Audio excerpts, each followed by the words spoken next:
Pierre Martinet, ancien agent de la DGSE, du cadre du service action de la DGSE, merci d'être avec nous. Lorsque le directeur de la DGSE, d'ailleurs, s'exprime sur le sujet, c'est assez rare pour le souligner. Pourquoi il le fait ?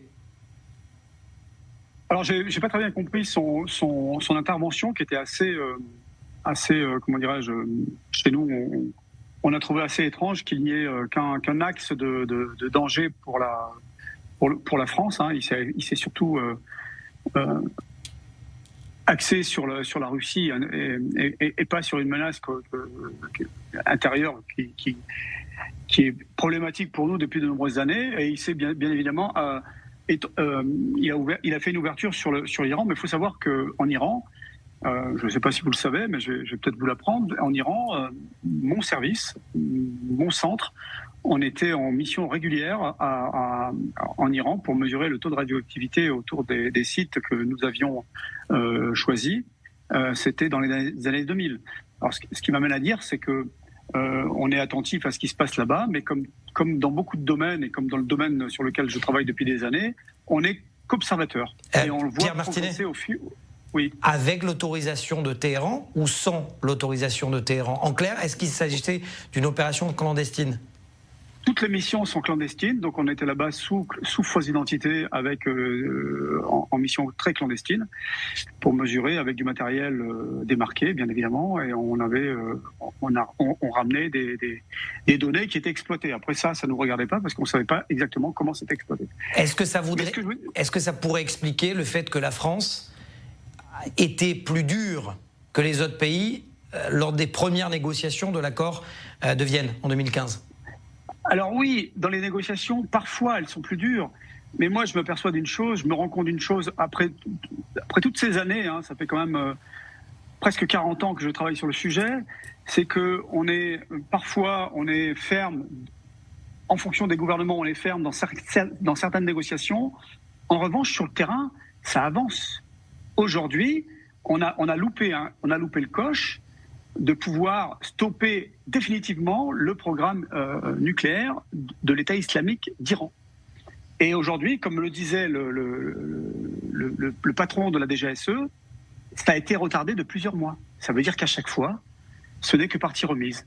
Dans un an, dans un an et demi, dans 2 ans, cette région aura le même problème. On avait l'opportunité de faire tomber un régime, parce que les frappes américaines étaient spectaculaires, elles étaient les bienvenues, sauf que je pense qu'elles se sont arrêtées trop tôt, je pense que ça n'a pas été assez loin, comme avec le Hamas, si on ne le détruit pas, eh bien il va renaître de ses cendres et ça va se reproduire. On aura peut-être un autre 7 octobre ou de façon différente. On avait une opportunité de stopper le commanditaire de la déstabilisation et des conflits autour d'Israël. On ne l'a pas fait. Ça veut dire quoi ? Ça veut dire que ce n'est que partie remise. Malheureusement, on aura d'autres conflits autour d'Israël. Et ce qui se passe en Israël aujourd'hui, je suis désolé, mais ça se propage en Europe, ça se propage en France. Il n'y a qu'à voir le nombre de manifestants pro-palestiniens, pro-Hamas, parce que tout se mélange. Et on n'a pas la capacité à dire stop. Parce qu'on est dans une posture de renseignement.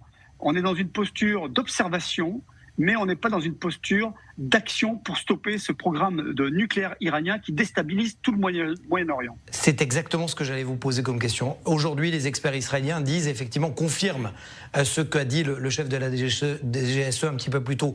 Mais ça veut dire donc, si la France le savait, pourquoi elle n'a pas agi ? Parce que la France est ambiguë sur tous les tableaux. À votre antenne, je vous avais dit il y a quelques années que nous avions formé les services palestiniens en France. C'est-à-dire qu'on est allé chercher les services palestiniens, on les a ramenés en France et on les a formés. On est à la fois alliés d'Israël, on forme les services palestiniens dont on ne sait pas ce qui va se passer après la formation, parce que quelle est la frontière entre la Palestine, les services palestiniens, le Hamas, le djihad islamique, on n'en sait rien. Donc si vous voulez, on est toujours dans une position ambiguë, et encore plus depuis le 7 octobre. Je vous rappelle que le 8 octobre, hein, pour raccourcir mon propos, le 8 octobre, qu'a dit Emmanuel Macron quand il s'est rendu en Israël ? Nous allons créer une coalition pour faire tomber le Hamas, pour détruire le Hamas. On l'attend toujours. On l'attend toujours à Merci. 4 mois de l'anniversaire. Voilà. Merci Pierre Martinez, c'est toujours un plaisir, ancien agent du service action de la DGSE, c'est toujours un plaisir de vous avoir sur i24 News. Merci à vous.